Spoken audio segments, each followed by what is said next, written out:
Two people can start with almost the same life, the same city, the same school, the same number of hours in a day, sometimes even the same family. But years later, one is building wealth, making smarter decisions, and creating more opportunities, while the other is still stuck, living paycheck to paycheck, drowning in stress, and asking the same painful question. Why does money seem to work for everyone else except me? That question hurts, because most people believe the answer is simple. They say he was lucky, she had better opportunities, they just worked harder. I wasn't born into that kind of life, but the truth goes much deeper. Because the gap between rich and broke isn't always about income. More often than not, it's about psychology. The way people think, the way they react, the way they delay reward, the way they handle pressure, the way they see themselves. And once you understand that, you realize something uncomfortable. Money is not just a financial problem, it's a mental pattern. Let's be honest, a lot of people don't stay broke because they're lazy. They stay broke because they're trapped inside invisible habits, habits that feel completely normal. Habits like spending money just to feel better, avoiding uncomfortable planning, choosing short-term relief instead of long-term growth, and repeating the same financial mistakes while hoping for a different future. That's why two people can earn exactly the same amount of money, yet end up in completely different places. One builds assets, the other builds stress. One buys freedom, the other buys temporary comfort. And psychology explains exactly why. Problem 1, short-term thinking. The first reason some people stay broke is short-term thinking. This is one of the biggest traps in human behavior. Our brains naturally crave immediate rewards. If something feels good today, your brain pushes you toward it. Psychologists call this present bias, the tendency to value today more than tomorrow. That's why so many people say, I deserve this. I'll save next month. One small purchase won't matter. I'll think about the future later. But later becomes next week. Next week becomes next month. Next month becomes next year. And before you know it, years have passed. Meanwhile, people who build wealth usually master one difficult skill better than everyone else. They delay gratification. They can say no to comfort today, so they can say yes to freedom tomorrow. They understand that wealth is built during the boring moments, choosing not to spend, investing before upgrading, building skills before chasing status, and staying patient even when nothing exciting seems to be happening. That isn't glamorous, but that's exactly how wealth begins. Problem 2, emotional spending. The second reason is emotional spending. Many people don't spend money because they actually need something.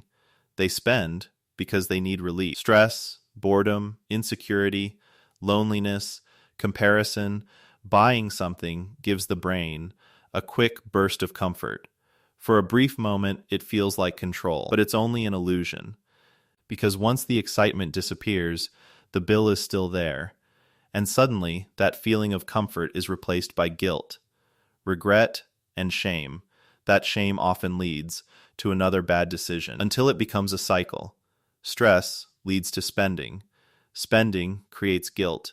Guilt creates even more stress, and that stress leads to even more spending. Psychology calls this a coping loop, and it quietly keeps people trapped.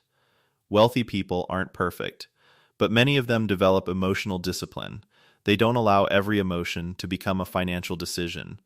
They pause, they reflect, they separate emotion from action, and that one habit alone can completely change your financial future. Problem 3, identity. The third reason is identity. People do not just act based on what they want.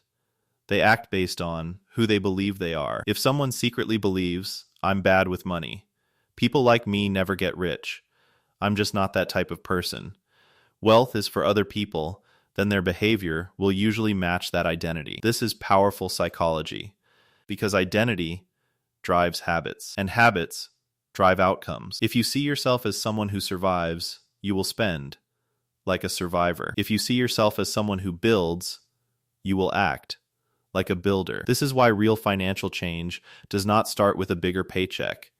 It starts with a different identity. Not, I hope I become rich one day. But I am becoming someone who handles money differently. That shift matters because when identity changes, decisions change.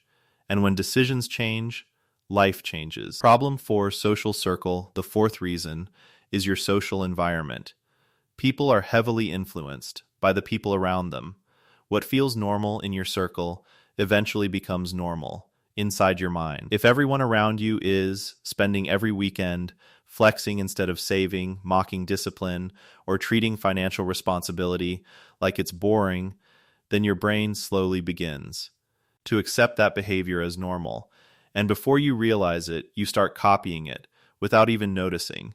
But people who build wealth often surround themselves with very different habits, where planning is normal, delayed gratification is respected, learning is valued, and money is treated like a tool, not a toy. This is why your environment is so powerful, because it shapes your standards, and your standards shape your future. If your circle rewards impulsive behavior, you will struggle to grow.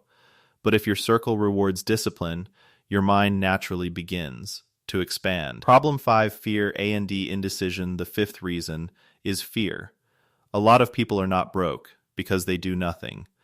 They are broke because they hesitate for too long. They overthink. They fear looking stupid. They fear losing money. They fear starting small. So they stay in analysis mode. They watch. They plan. They wait. They research again. They delay again.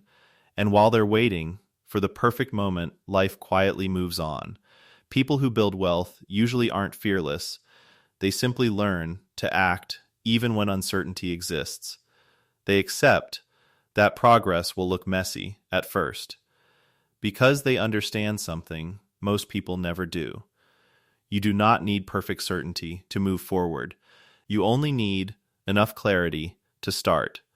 And that is a massive psychological difference. Now let's talk about what actually changes the game. Because understanding the problem isn't enough. You need a new mental system. 1. Train delayed gratification. Start small. Don't try to become perfect overnight. Practice saying no to one unnecessary purchase each week. Learn to wait before buying. Build the muscle of patience, because wealth grows when your brain stops demanding instant comfort. 2. Stop using money to regulate emotions before you spend anything. Ask yourself one simple question. Do I need this, or do I need relief? That one question can save you from a lot of regret. If the need is emotional, solve the emotion first. Take a walk. Write in a journal. Pray. Talk to someone you trust. Step away before you buy. Change your identity. Stop saying, I'm broke. Start saying, I'm learning how to build wealth. Stop saying, I'm bad with money. Start saying, I'm becoming disciplined with money. Your self-image isn't just harmless language, it's programming. The words you repeat to yourself slowly become the person you believe you are. 4.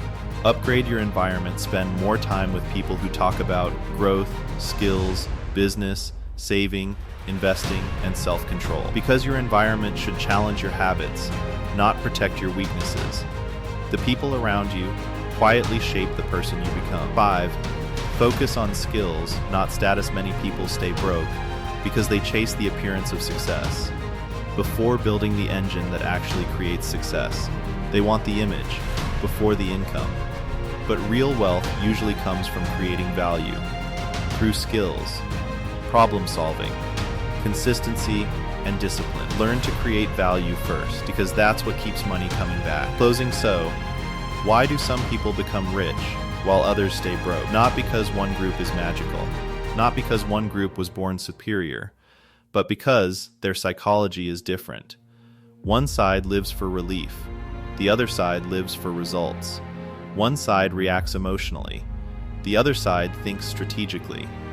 One side wants comfort today, the other side builds freedom for tomorrow. And that's why the gap grows over time, not in one day, not in 1 month, but through hundreds of small decisions.